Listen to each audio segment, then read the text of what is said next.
So welcome, we're jumping into week 3 here with this module. And I want to, in our introduction this week, it may be slightly longer. I'm going to try to keep it from being too long.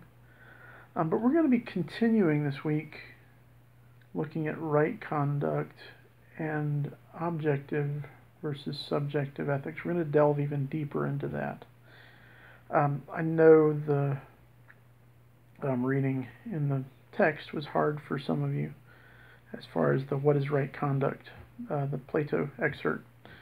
So I want to get into that a little bit. So get your book out and open up to that reading, because in a little bit I'm going to actually tell you about some parts in it and kind of explain and maybe help you get through it a little better. But to start with, I want us to look at kind of what we're talking about. We're talking about objective versus relative ethics. Now, we live in a culture where when we talk about truth, it's fairly common for someone to say, well, that's your truth, or this is my truth. We have this sense of a distinction between fact and values. So fact, we think, is something that we can discover through the scientific method. Values are things like taste, whether in food or art, or ideas of how we should behave. Ethics. We often think of ethics as values. We use value language. And we assume that values can't be true or false. They just are. You have your values, I have my values. And I'm going to argue over the course of this term that that's a problematic way to look at ethics. That we at least need to have some core standard of what is ethical and what is true in regards to how we ought to behave. You can disagree. It's not dependent on you agreeing with me to pass the course. That's not the point. However, I think it's better to study ethics from a perspective with kind of honesty, not pretending like it's something out there that we can just look at. This is integral to all of our lives. If you think about it, at one point in the reading, when Thrasymachus enters and he gets very angry, that Socrates, says, don't think we're just kidding around, right? This is, it's on page 7 where Socrates says, we're searching for justice, a thing more precious than much gold. So, how we ought to behave matters to life. So, I want to make that argument. And there again, you can disagree, but I want to help you learn how to argue well, how to think through and read these sometimes rather difficult texts, and think about how you determine what we ought to do. Are the emotivists of the early 20th century correct that to say you shouldn't do that just means I don't like it and I don't want you to like it either? Or is there something real? Like, you shouldn't commit murder. You shouldn't be a racist. The Nazis should not have exterminated 6 million Jews, plus gypsies and mentally and physically handicapped, or people who disagreed with them, or people from other countries, right? If we're going to say that that ought not to have been, that should not have been done, if that means anything, then there has to be some true ethical value, something that stands true through the test of time, no matter where, when, or who we're talking about. And I will make that argument over the course of this semester. So that's what we're looking at. And the textbook starts with this, what is right conduct, from Plato. And I've had y'all read it. You'll notice that I had you get your questions for the quiz from the Apology, which is a little bit simpler. It's still tough, a little simpler. And from the videos about Socrates. And quite honestly, some of the Apology answers probably you could have gained from the videos as well. So hopefully you didn't have too much trouble with the quizzes on that. If you're having trouble with the quizzes, it's, make sure you're, really reading and doing those questions first, and then use your answers to those questions to take the quiz. They're coming straight out of those questions. Quiz questions come straight in. There were, I think, 16 questions between the apology and the videos. I take 5 of those and make them true or false and multiple choice, and that's your quiz. So if you do those first, you should have it. If you're having trouble finding answers to those questions, then you really need to contact me, not last minute, because I'm not, I have to do my other work and I have life, so I'm not just, not a machine here. So you don't want to wait till the last minute, because you may miss me, especially over the weekend. So, early in the week as you can, do the readings, answer the questions, and use those answers to take the quiz. But that said, I didn't have you do a quiz on this what is right conduct reading, because I know it can be challenging. So I want you to try to read it by yourself and use it for the discussion board questions. Those questions are a little bit more just trying to get you to see what's going on. Not in the actual discussion board, but the ones I told you to submit for a discussion board assignment. But I didn't have you delve much deeper than that, right? So hopefully you did your best on those. That being said, I want to help you through it now, going back, looking at it again. So where do we start? So Plato usually writes in a way that's like a play. He'll list a person's name and what they said, another person's name and what they said. This piece actually comes from Plato's Republic, which he wrote in a bit of a different style. And the way he wrote this was to kind of pull you further out. With most of his dialogues, it's like you're right there. It's like when you're watching a play, you're right there in the conversation. You're not getting outside information. You're not getting a lot about people's expressions. In the Republic, Plato's giving you something closer to a story or a novel. Plato's telling you a story as if his main character Socrates is telling you what happened way back another time. And so keep in mind that Socrates is narrating. Look at it as if Plato's telling you what Socrates told him about what happened in a conversation that Socrates was in.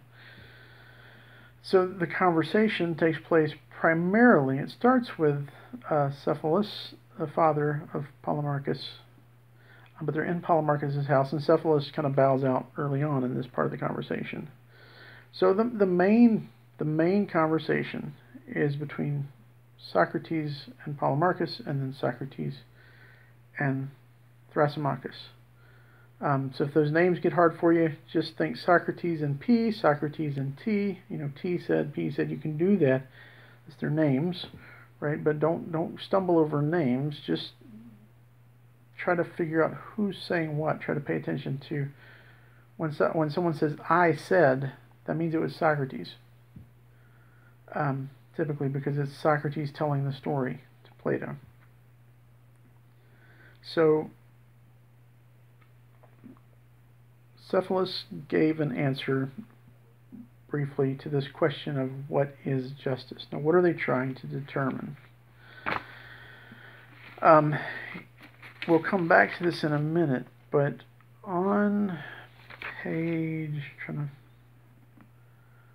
find where it was, on page 7, Socrates tells Thrasymachus that when you give an answer, it should be something like, sorry, I'm having some trouble with my phone here, something like, if I'm going to tell you what 12 is, it's 3 times 4, or 2 times 6, or 6 plus 6. There are these answers that are accurate and true, that 12 actually is those things. It's an exact and right answer. And Thrasymachus says, you actually believe that justice is that type of thing? And Plato says, yes. Now, not Plato, sorry, Socrates says yes. And Socrates is saying, I'm not sure I have it completely nailed down. In fact, at one point, you'll see him distinguish knowledge and opinion, and we'll come to that in a minute. But let's go through the beginning, and we'll talk through it. So they're at Polemarchus's house. There's this celebration dinner going on. Polemarchus basically says he's going to attend the sacrifice. Basically, I mean, to put it in modern terms, he's going to check the meat that's on the grill. Because the way these things would happen is there would be an animal sacrificed to one of the gods, and the meat would be roasted, and everybody would come to a party and eat it. That was part of the worship. So, and Cephalus says that to do justice is to tell the truth and pay people what they're owed. And Socrates says, really? Always? That's the sum total of justice? And Cephalus is like, sure, it's that simple. Right? Some of the initial conversation is about, if you're a good man and you have money, then life is okay and getting old's not hard because you have confidence that you don't owe anybody anything, and when you die in the afterlife, the gods will be good to you because you know them anything, and other people will be good to you because you know them anything, and you've had enough money to leave your kids so you know they're well off, so you don't owe them anything. Your life is good. You can die at peace. You had money and you lived well. It's a very basic, simple faith on the part of Cephalus. But the core of it, he says, justice is to tell the truth and to give people what they're owed, to pay your debts.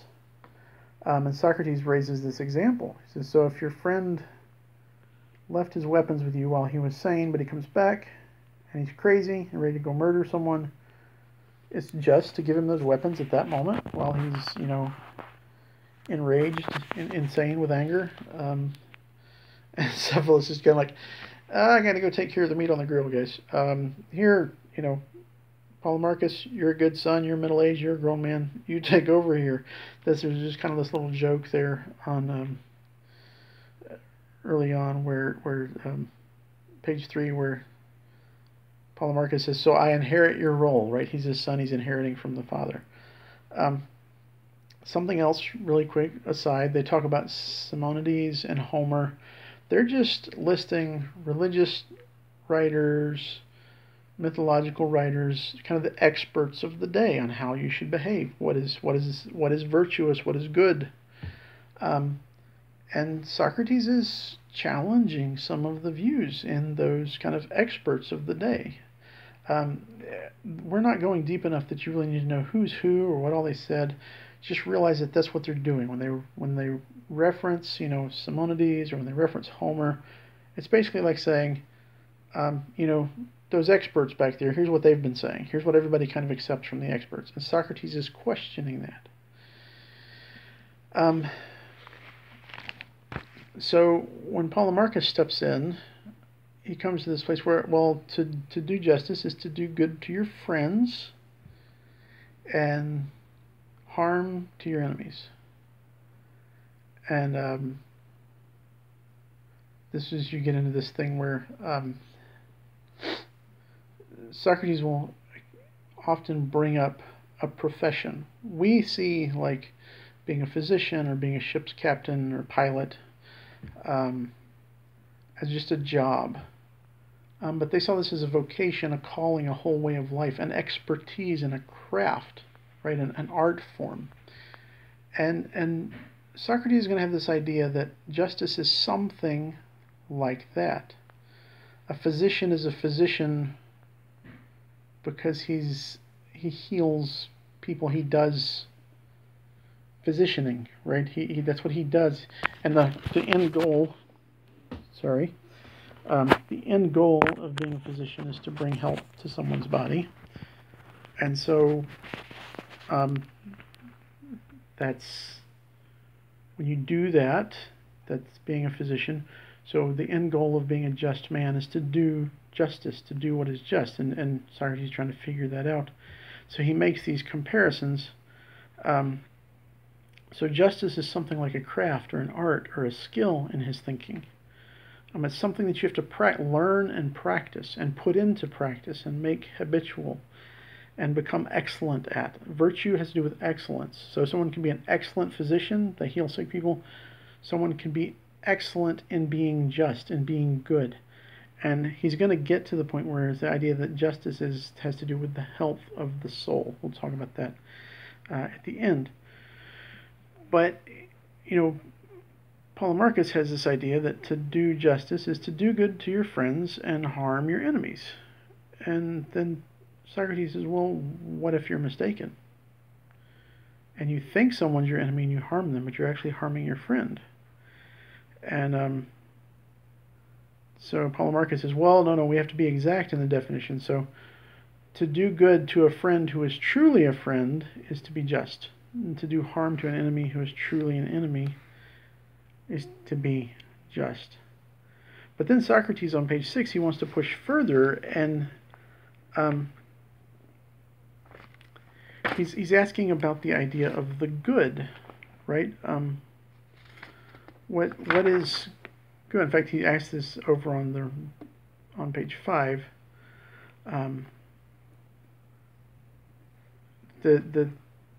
He thinks that it's never just to do harm. It's never good to do harm.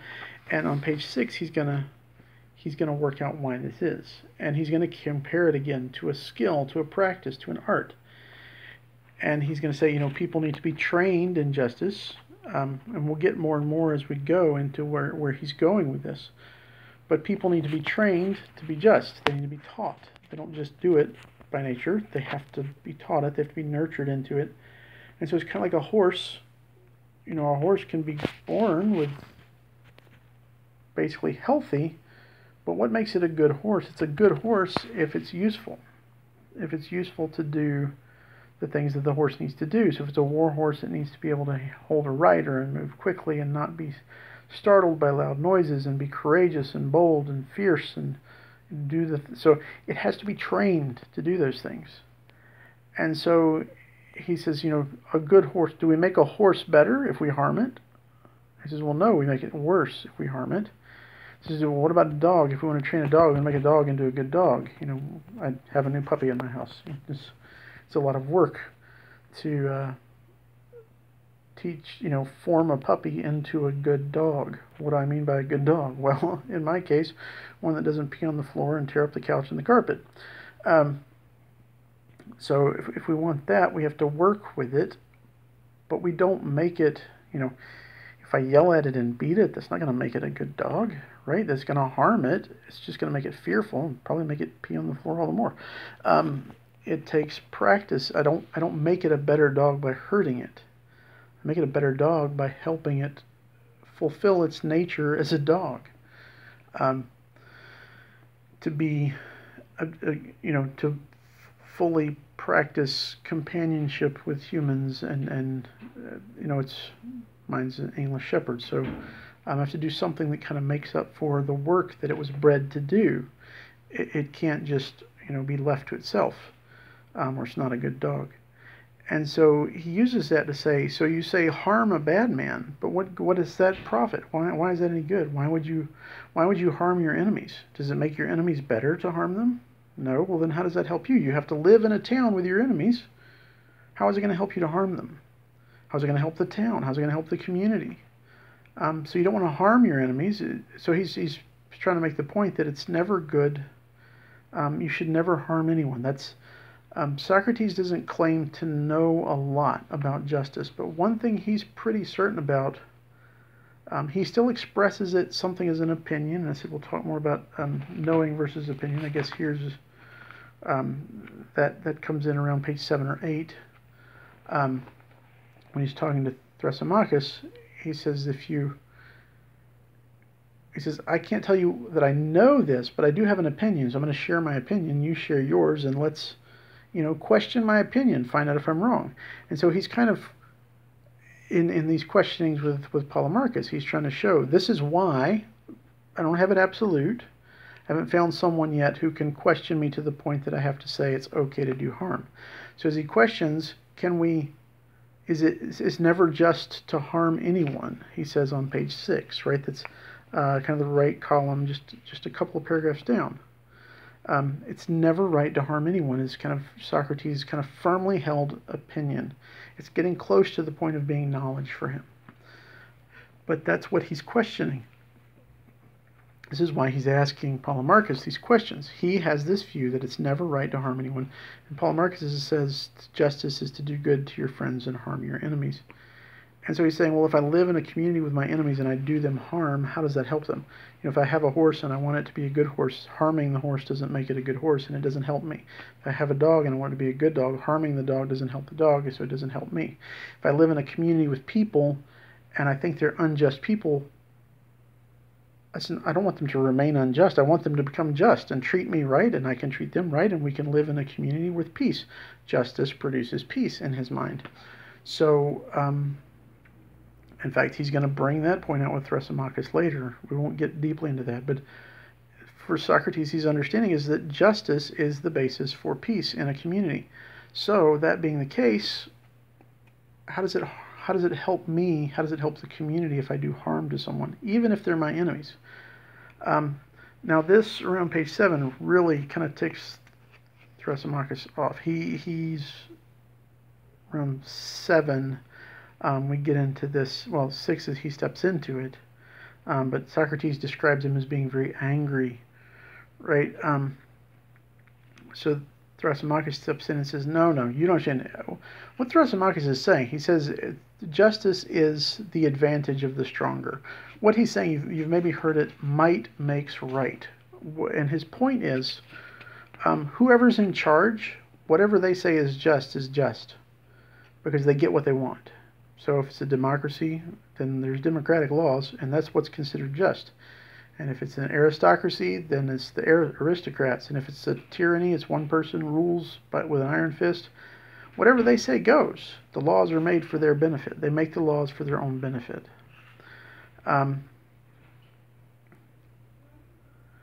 That's, you know, he's claiming that as knowledge. Now, Socrates, again, on page 7, about halfway down the right column, he says, my dear man, I said, how could one answer when in the first place he does not know and does not profess to know, and then if he has an opinion, an eminent man forbids him to say what he believes. Socrates is making a distinction between what he knows and what he believes. He believes very strongly that you should never harm anyone, that no good comes of doing harm to another, and that he'll get to the point where he says it's better to suffer injustice than to do it, because to do an injustice brings damage to your own soul. We'll get there in a minute. But Thrasymachus wants to say that, you know, whoever is page 8 on the left column, as you get about halfway down or closer to the bottom, he's talking about how these different laws are made by different forms of government. The people in power make rules to their own benefit, and that's what justice is. Now, this is important because a lot of times in the discussion board about whether ethics are objective or relative, people assume, a lot of students assume that, well, justice is what the laws say. But if you'll remember from the introduction in the first week, we looked at there's a difference between ethics and laws. And one of the things I mentioned, I think, is that the idea of what's right and wrong isn't simply about what's good and bad, or I'm sorry, what's legal and illegal. It is about what's good and bad. It's about what's right and wrong, what's good and bad. What's illegal and what's legal, there would be no such thing as a reformer, no such thing as a moral, ethical, or political hero if simply being the law made something good and not being the law made it bad. What Thrasymachus is saying is if the law says that it's just because the powerful say so, and that's it. And so you want to be powerful. And you want to be powerful and rule to your own good and to your own well-being. And that's the way to live life. That's the best kind of life, is what Thrasymachus is saying. And this is what Socrates is going to try to question him on. And so he starts by questioning, what do you mean by the stronger? Do you mean physically stronger? And Thrasymachus says, no, that's not what I mean, right? He gets mad.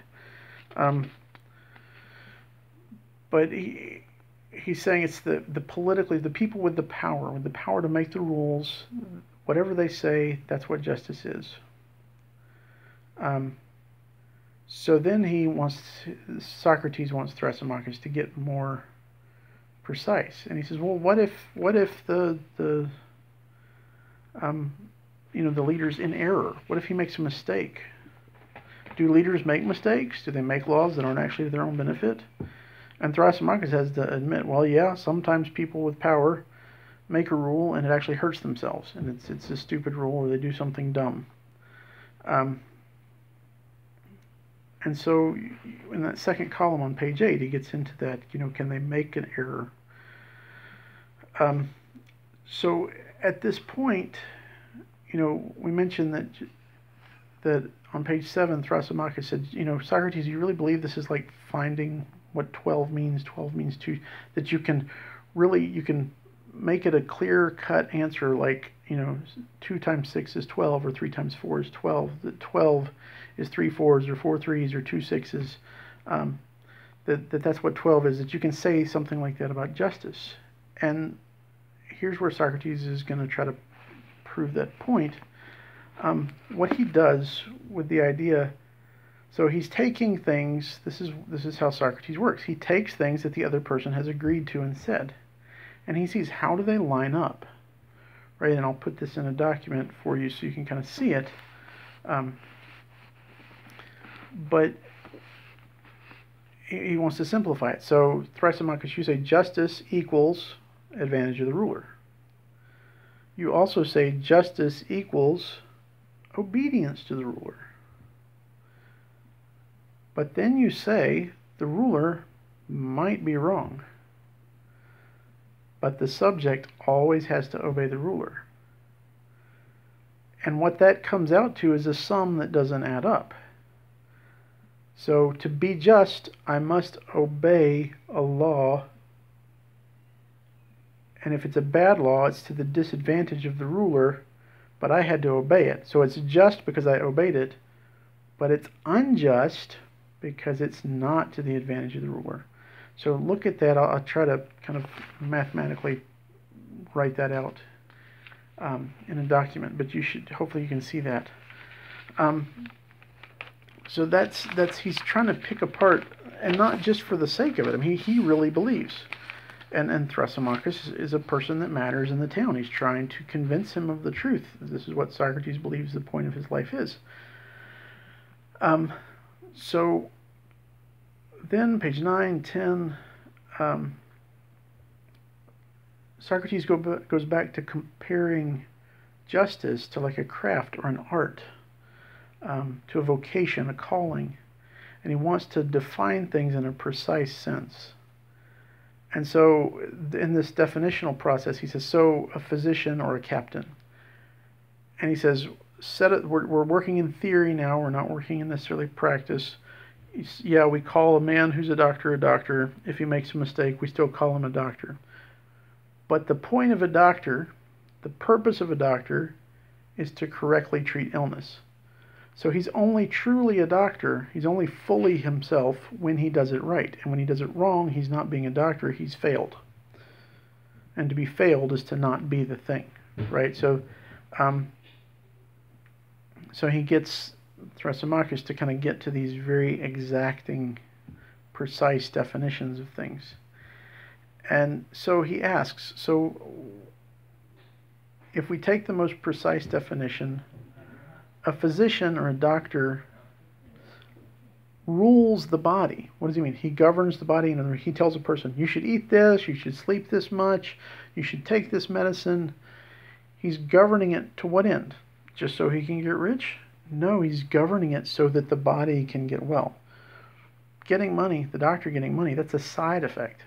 A doctor that's in it for the money, from what Socrates and Thrasymachus have agreed to as a definition of a physician, is not being a doctor. He's being just greedy and opportunist. And he's not, a real doctor cares about his craft and does it precisely and well all the time.